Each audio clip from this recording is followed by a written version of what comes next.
सबसे पहले इत्मीनान से आप इतना समझिए, आपको पूरा में पूरा क्वेश्चन नहीं बनाना है, आपको टॉप तो करना नहीं है, पूरा का पूरा क्वेश्चन नहीं बनाना है। जो क्वेश्चन सबसे पहले इजी हो, जो एकदम इजी हो, इसे बनाना है, चाहे वो जिस भी सब्जेक्ट का हो, इसे बनाना है। उसके बाद मीडियम को बनाना है। सबसे पहले इजी, उसके बाद मीडियम। हार्ड पे नो वर्क। इस पे वर्क करेंगे तो बर्बाद हो जाएंगे, इसलिए इस पे वर्क नहीं करना है। आपको यही रिजल्ट दिलाता है। इवन आपको देखिए रिजल्ट कैसे होता है। एक क्वेश्चन होता है इजी, एक होता है मीडियम, एक होता है हार्ड। लड़का फेल होता है इसके चक्कर में। ये सब लोग बना लेते हैं, और जो इन दोनों को बना लिया रिजल्ट हो जाता है। रीजन क्या है, किसी भी एग्जाम में आप देखेंगे तो 40% क्वेश्चन ईजी होते हैं, 40% क्वेश्चन मीडियम लेवल के होते हैं, 20% हार्ड होते हैं, 100% होते हैं। आप अगर इन दोनों को लेके चलते हैं ना तो 80% यही होता है। किसी भी एग्जाम के प्री को पास करने के लिए आपके पास 65% नंबर है, आप जीत जाएंगे, उस एग्जाम को पास कर जाएंगे। 65% चाहिए आपके पास, 65 से 70 बहुत हो गया। तो आपको हार्ड वाले पे नहीं जाना है। हार्ड वाले पे आप तुक्का का प्रयोग कर सकते हैं। रीजन क्या है कि तुक्का में माइनस मार्किंग बहुत कम के बराबर होता है, 1/3, तो ज़्यादा नहीं होता है। लेकिन इसे सॉल्व करने की कोशिश करके अगर फंसिएगा तो फिर ये आपकी बेवकूफ़ी है। आप इन दोनों को सिक्योर कर लेंगे तो आसान हो जाएगा, पहला चीज। दूसरा, जैसे जैसे आपका टिक लगाते जाएंगे, ओएमआर भरते जाएगा, उसको भरते जाइएगा। जैसे मान लीजिए आपने कोई पेपर खोला, इस साइड इंग्लिश होगा, इस साइड हिंदी होगा, इधर 7 से 8 क्वेश्चन एक साइड में रहते हैं, 6 क्वेश्चन में 8 क्वेश्चन जो भी रहा।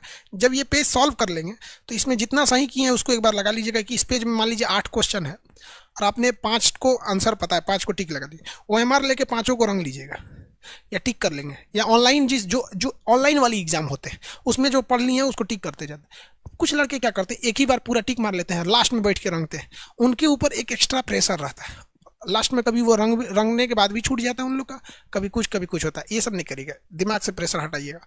और कोई भी एग्जाम में ना बहू, पीटी को पास करने के लिए 60% कट ऑफ बहुत है, आपके पास 80% हार्ड और मीडियम और इजी क्वेश्चन रहते हैं। इत्मीनान से जाइए, आराम से सुबह उठिए, अच्छे से एडमिट कार्ड वगैरह रखिए। आप सबके लिए मेरा आशीर्वाद है, आप अच्छे से एग्जाम दीजिए। सबको मेरा दिल से आशीर्वाद, आप लोग को सरस्वती में अच्छे से एग्जाम दिलाएं, सब लोग को कट ऑफ पार कराएं, और जल्दी से जल्दी मेंस वगैरह सब चीज। देखिए पीटी मेंस जिसकी भी बात करते हैं आप देखिए ध्यान से, 65% कट ऑफ ही रहता है यार। यूपीएससी में तो 50% होता है। पीटी मेंस हम सब की बात कर रहे हैं, किसी एक की बात नहीं कर रहे हैं। ये हर जगह यही फॉर्मूला अलाउ होता है। लड़का कहाँ बर्बाद होता है पता है, इसमें। वो अपने आप को चाणक्य का बाप समझने लगता है, इसलिए वो गड़बड़ कर जाता है। ठीक है, हाँ बहू, पीटी मेंस दोनों की बात कर रहे हैं हम, किसी एक की बात नहीं कर रहे हैं। अच्छा आप ही बताओ बहू, आप ही बताओ, अगर क्या 65% से ज्यादा कट ऑफ जाएगा मेंस में? इससे ज्यादा जाता है? हिस्ट्री उठा के देख लो, पूरा पुराना का रिकॉर्ड, पीटी या मेंस।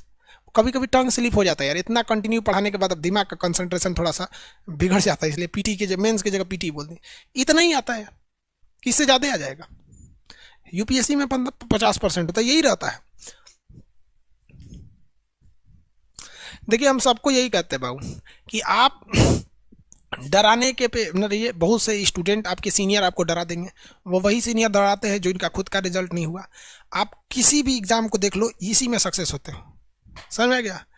हम आपको तो कहते हैं ना कि यूपीएससी में भी तुक्का चलता है, उसके भी तरीके होते हैं। यूपीएससी उसी एग्जाम उसी लड़के का हो सकता है ना जिसने फिक्स कर लिया है कि हमें ये चीज नहीं पढ़ना है, उसका यूपीएससी हो जाएगा, आईएएस भी हो जाएगा उसका।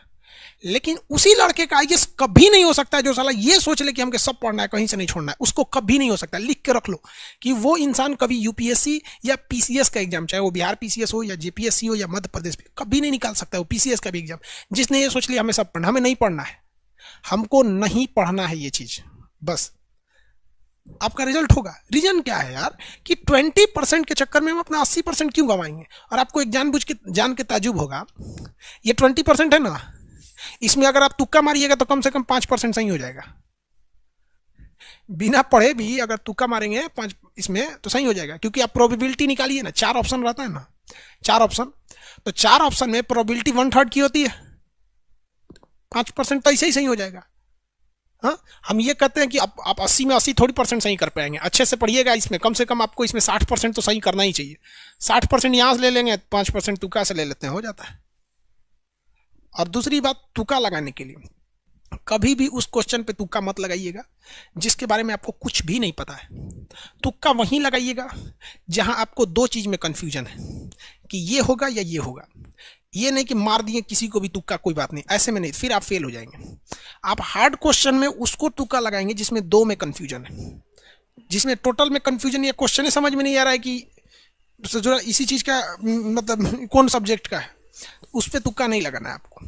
आप समझ रहे हैं हम क्या कर रहे हैं? इत्मीनान से जाइए, आराम से नींद लीजिएगा अच्छे से। आप एक दवा ले लीजिएगा पुदीन हरा, पेट में दर्द ना हो।